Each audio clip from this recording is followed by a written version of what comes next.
Hey everyone, it's Holy Bell, and oh god, I feel drizzles, and it said it wasn't supposed to rain. Oh god, why can't I go outside and nothing bad happens? Hey everyone, let's try this again.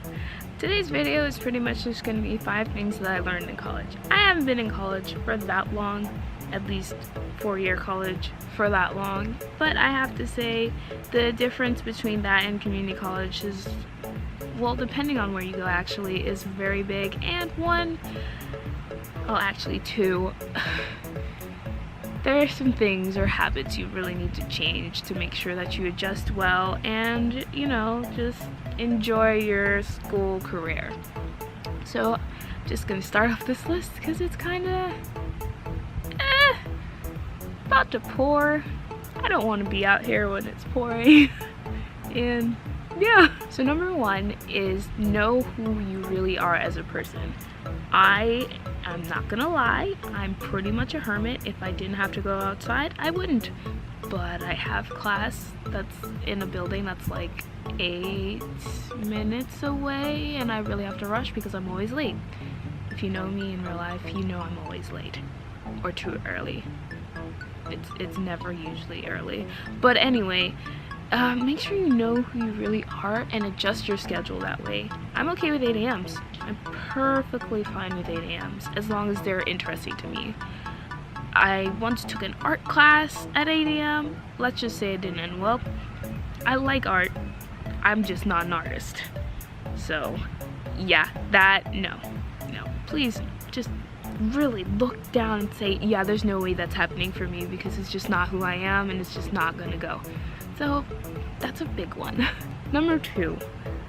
Going on with the 8 a.m.s, the whole don't take an 8 a.m. when you're a freshman, don't take this when you're blank blank, like, don't listen to those. Just do what you can, because if your own class for your major, if you've declared a major, is at 8 a.m., you're gonna have to take that at 8 a.m. and you're gonna have to suck it up and deal with it, because what else are you gonna do? Have someone else take the class for you? You can't. So you're really gonna just have to start doing some adulting and just get up in the mornings. Put 6 alarms. Tell your roommate, I've got 6 alarms. If you can possibly wake me up if you wake up earlier, or just don't mind my alarms, that'd be great. But you really need a compromise, like seriously. Number 3, going off from roommates. Depends on who you are. I'm okay with random roommates, but my roommate now is a really nice person and I've decided to room with her again. And yeah, like, I am honestly at the point where it's like I don't want to have to deal with knowing a completely different person and having to like tiptoe around them for a little bit. I've already gotten out of that phase with my current roommate, so that's pretty cool. But the thing is, like, what do you really want out of the whole, like, rooming thing? Like, do you want a best friend? Do you want a new, like, study partner? Like, what are these things that you actually, like, want from this? Because if you think you're gonna be immediate friends with them, that's not how it usually works. But if that's how it ends up, that's great, but not all the time. So just realize you're 2 different people, you're 2 adults, and not everything's gonna go the way that you want it to. So I'm gonna leave it there because everyone has different experiences and they have to deal with it in their own way. And number 5 is basically a 2-in-1. So don't procrastinate, and all-nighters are never a good idea. I say that being like kind of procrastinated on my lab report for biology, but like seriously, don't, because not everyone can operate on that amount of sleep and it's just not going to happen for most people. And 2, it's just not good. It's not going to help your grades. Yeah, sure, you feel more creative. I always say that. I feel more creative whenever I have to like procrastinate on something, but it's just not worth it.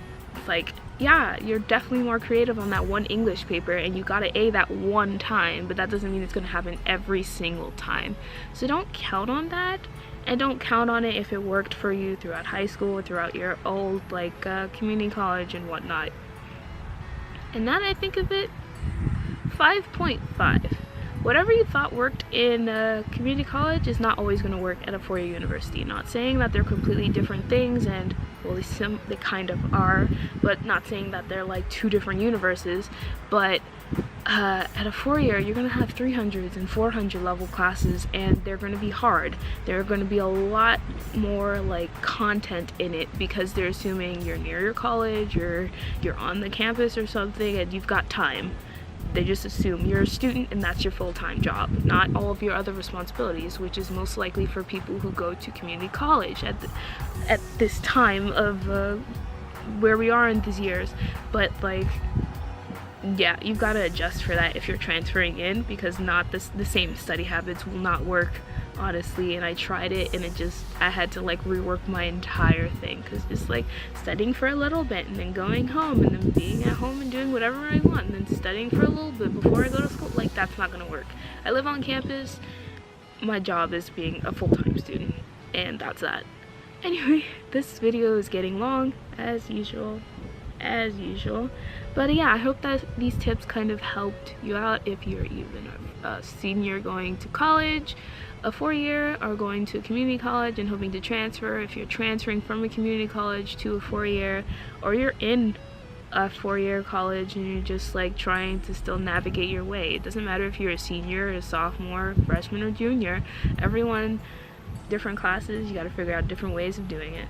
Anyway, I'll see you guys next time, and I'm going to get out of this weather because it's cold and it's probably going to rain anytime soon, so bye! So I'm not gonna lie, in between my video, someone was walking on the path over here, didn't realize I was talking to a camera, realized it, and then dipped the other way. I'm so sorry, I didn't mean to block where he was going. He probably needed to go to class or something. I'm sorry, whoever you are.